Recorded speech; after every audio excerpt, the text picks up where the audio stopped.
Good morning, afternoon, evening, everyone. Rhypi here, and welcome back to Rhypi Talks. In this episode, we're going to be talking about confidence and compassion and how that is relating to real world and stuff like that. But if you guys enjoy this series, feel free to like, and let's go ahead and get started. So for me, confidence, compassion kind of go hand in hand. I know there's some people out there that say they are totally different things, but let me explain my thought process. So for compassion, is the feeling of wanting to help everyone around you and help people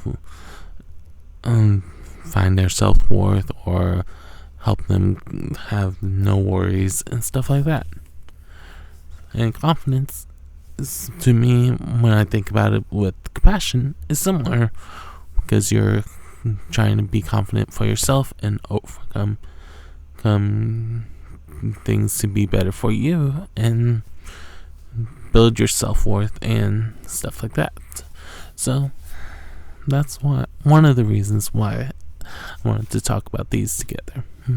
But you guys let me know what you think of the words confident and compassion. These are just my connotation of the words, where I know it may not be the true definition if we look it up on Wikipedia or dictionary.com or m-w.com.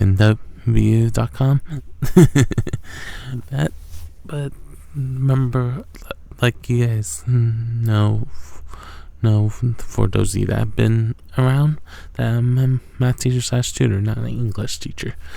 That I'm not the one that's gonna be a stickler on the definition, but I like using my way of thinking about the word, even if it's slightly off. And you will see that throughout this series. And yeah, so confidence can go a lot of ways. That yes, confidence can be a bad thing sometimes because you're too cocky or other things like that. But sometimes it's a good thing because you stand up to what you believe in. And once again, there's compassion, where you can stand up to what you believe in and help others along the way. So once again, how these relate. But in the real world, we see it every day, but we also see the bad kind of confidence and compassion every day, depending on where you are in the world.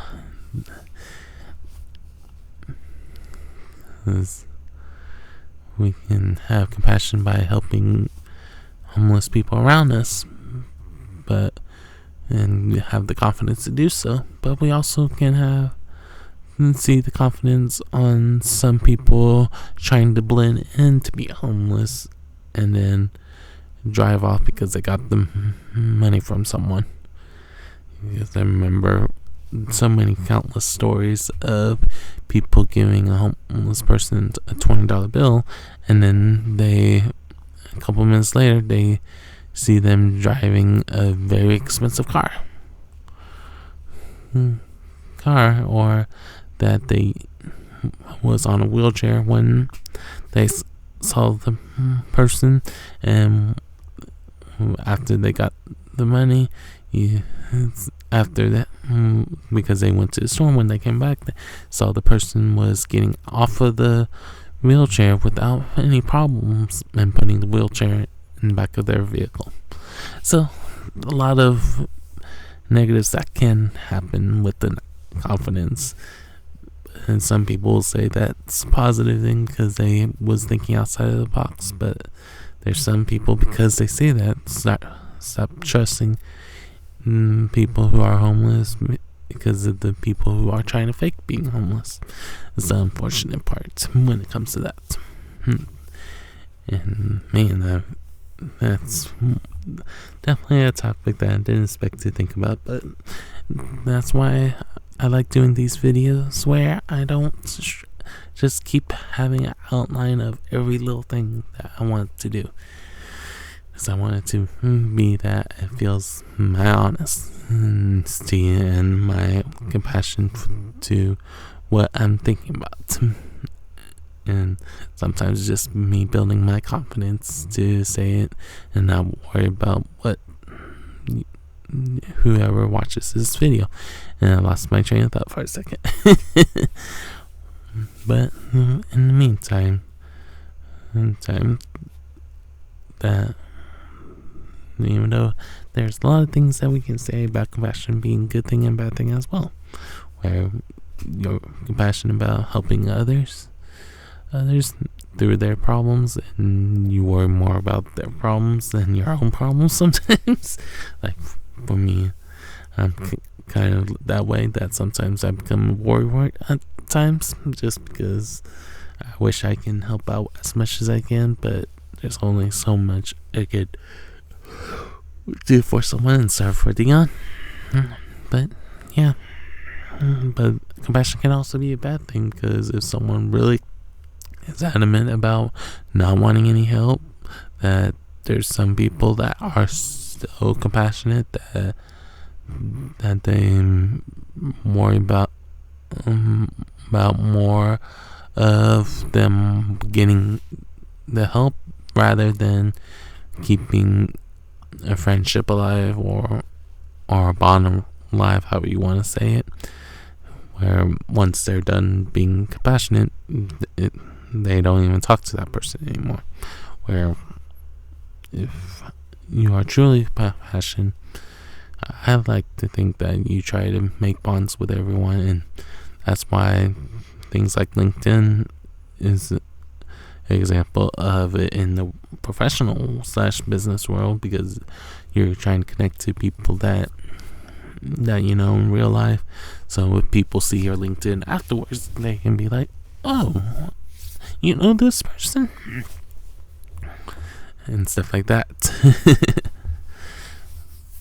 And as someone told me recently, that that's okay to be confident and compassionate and feel like that you're getting helped by others without feeling like you're using them. Because I have a tendency sometimes when I'm trying to be confident and compassionate that I doubting myself sometimes when I try to do it, because I don't want it to feel like that just because I know them because of this place, that I don't want it to be that I feel like that I'm constantly relying on them for something that I may not be able to do, or feel like I can't repay them back and stuff like that.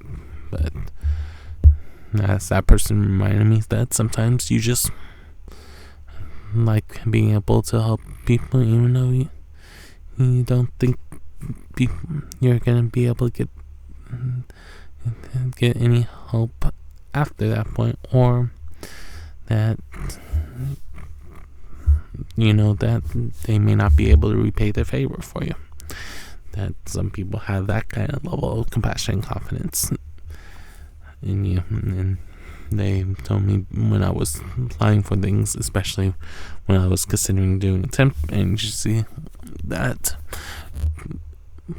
the one thing to not think about, because everyone tries to help build each other up, but also people use each other. And for me, for a long time, that I kept on thinking using as a connotation of badness, because so many things out there that comment about if you're being used by someone, you shouldn't be in that relationship, or if being used by someone, is that a good friendship and stuff like that. But as that person also was telling me, is that sometimes after that you become friends with the people that once was someone that you used to go further with your journey. So because you're on the same line of work, so it kind of works out that way too. So all in all, the confidence and compassion can go hand in hand. But yes, I know that they can be their own separate worlds in the sphere of things. But I know at some point I'll probably re-talk about this topic, because there's not just one way of saying this. And I might be talking about confidence in a different context, or compassion in a different context.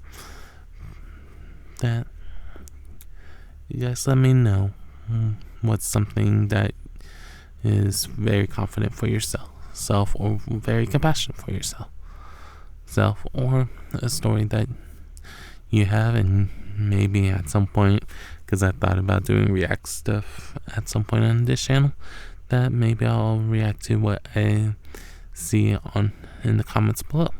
Who knows? But all in all, that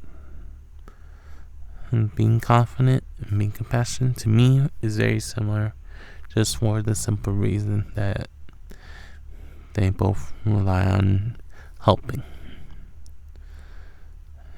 Where compassion is more about helping others and confidence is helping yourself, but at the same time you had to show your joy, or your willingness to put that extra mile. And I don't know why I was about to say effort mile.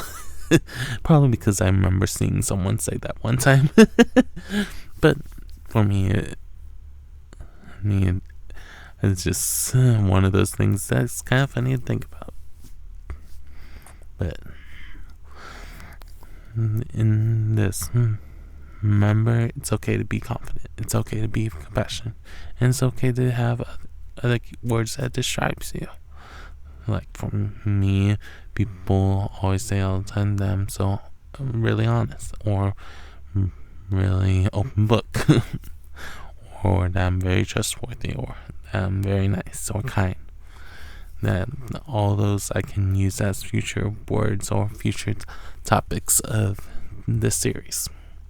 But as far as confidence and compassion goes, that people say that I have it, and then there's some people that I can tell behind the scenes, they're like, does this person really have the confidence to do this job?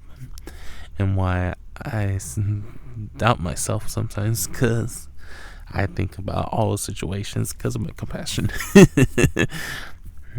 And now that tomorrow I have an interview for a full-time position that I'm not going to explain too much right now, because I don't want it to be that this feels like a weird insert if I didn't get the job. But for now, I'm going to point out that I want to make sure that I am confident of me knowing my math skills, because I am a math person. I know a lot of things about math, but also want to show the compassion of how I usually am patient with students. Because as anyone in real life can tell you, I'm rarely a kind of tutor that looks at someone and be like, I'm done. You're not learning. Peace. I don't do that. That kind of tutoring. Every once in a while, because of me being a chameleon kind of tutor as well, that I sometimes do it to egg the person to actually learn, because sometimes you don't want to feel like as a tutor that you do everything for the student that they don't actually learn.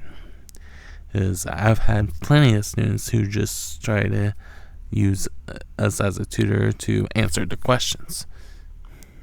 But that's why a good tutor knows how to answer the topic, not the question. Because yes, you can answer the question, but can you explain it to the student when you change the numbers? Or if something happens that doesn't work out evenly, can you work with it being a fraction or a decimal? And sorry about the yawn again. So I'm going to re-say that part of it being a fraction or a decimal, because And some people get tricked up about that.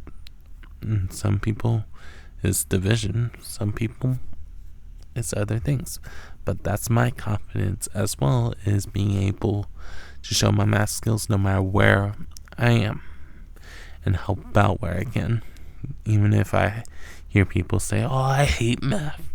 But I always say to myself after I'm done teaching them or done tutoring them long term, that I hope they appreciate math a little bit more than when I started helping them.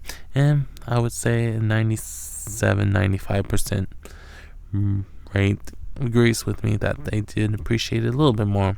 Even if they, and at the end of the day, look at me, it's like, I still hate math, by the way.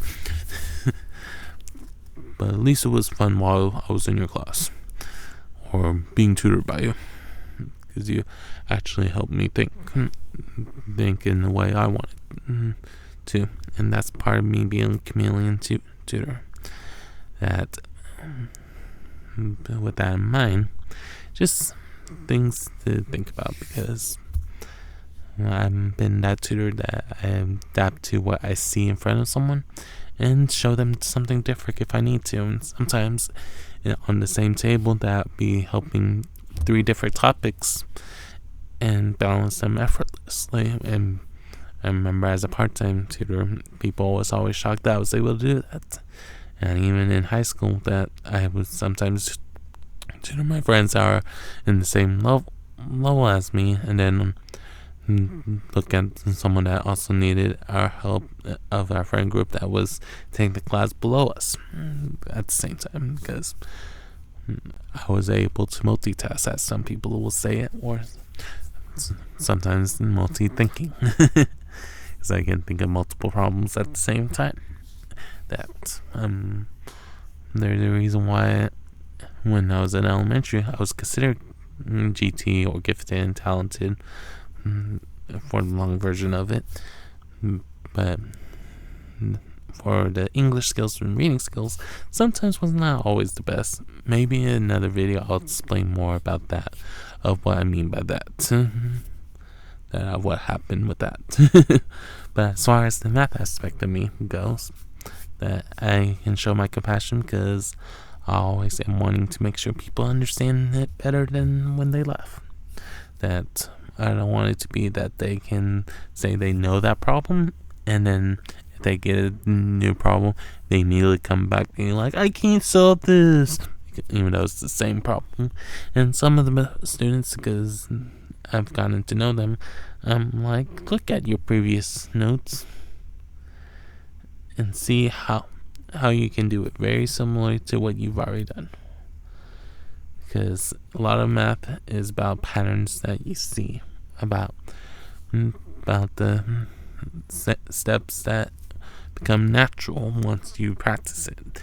That a lot of people think that math you don't need to practice, but like playing an instrument or learning the video game or learning the job that you're doing, math needs time for you to understand by doing repetitious problems.